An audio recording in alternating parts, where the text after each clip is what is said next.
Well, hello, Texas cohort. My name is Bill Crow, and it's my pleasure to be the instructor for your resource development course that starts after the first of the year. And I thought it would be helpful to kind of do this short little video to give you some instructions and let you see my face before we get going. And some of you I may know, I don't know. I've worked in Texas for quite a while, so I'm certainly familiar with the institutions where you work. So I'm excited to get this class going. You know, my goal is really for this to be one of the best courses you take in your Ferris experience. So, you know, I really want this to be helpful. I think resource development is an area that is certainly underutilized in community colleges, and one where I think we have an opportunity to really do some things, and hopefully will expose you to a lot of concepts and ideas that'll be a good tool to add your toolkit as you continue your careers in higher education.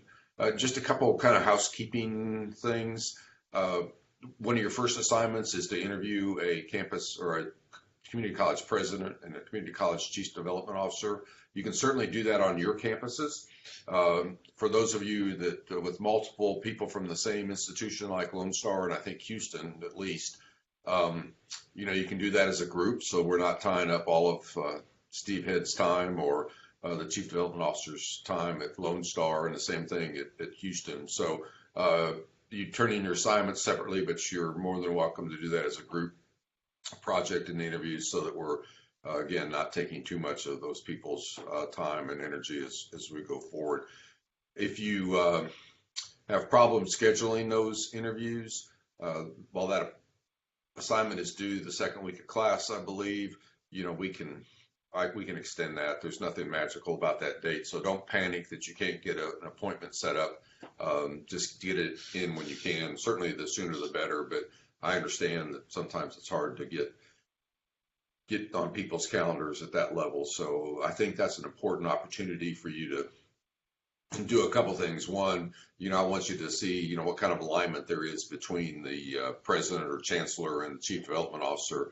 And two, I think it also gives you some exposure you may not normally have with those individuals. So I think it would be good career-wise in that regard as well. So I think that's an important assignment, and we want to make sure it gets done correctly. So don't rush. And again, if you can't get the appointment until later on, I understand, and we'll take that assignment when it gets here. Everything else I think is going to be a lot like your other courses. I'm probably not as much a stickler for APA style in this course, because a lot of what we do will be like you're going to do a case for support and some other documents that are more like marketing materials than they are an academic paper. So, you know, on those things, you know, we won't be doing APA style. I am a stickler about you taking the time to edit your documents before you turn them in and run spell check and all those kind of things on them. So, you know, my expectation is everybody will make an A.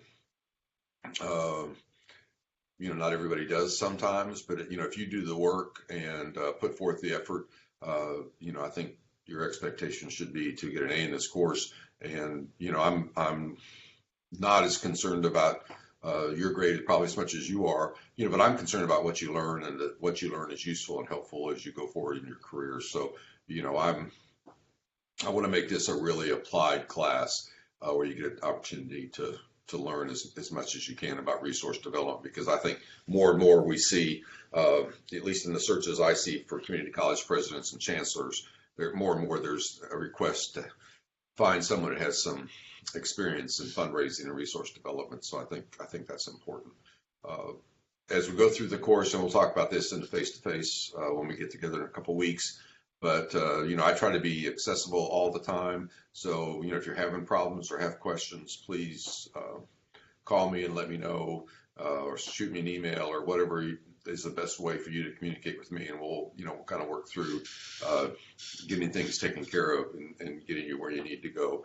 I try to be timely with my feedback and my grading on your assignments, so that in case you happen to go down the wrong track, we get that corrected early on, so it doesn't have a negative impact on your ability. So again, I'm excited about this class. I look forward to seeing you in January. You know, I think what I've heard from other students they work pretty hard in this course. Of course, that could be just what they're telling me compared to other courses. But I want it to be fun and enjoyable and something that's really beneficial to you. So, come ready to go to work on that first day when the course opens, and certainly on the 11th and 12th of January when we do our face-to-face. So I look forward to seeing you at the Woodlands in a few weeks. And if you have any questions or comments between now and then, just shoot me an email. My contact information is on the course materials, and both my work and personal information is there. So feel free to reach out and contact me. I hope you have a great holiday season. Get some rest. I know you're in between courses, and we're all working at institutions, so we're kind of in between semesters. So it's a good time to kind of get caught up on things and kind of recharge our batteries and get ready for January. So I look forward to seeing you all, and have a wonderful time off, and we'll talk to you soon.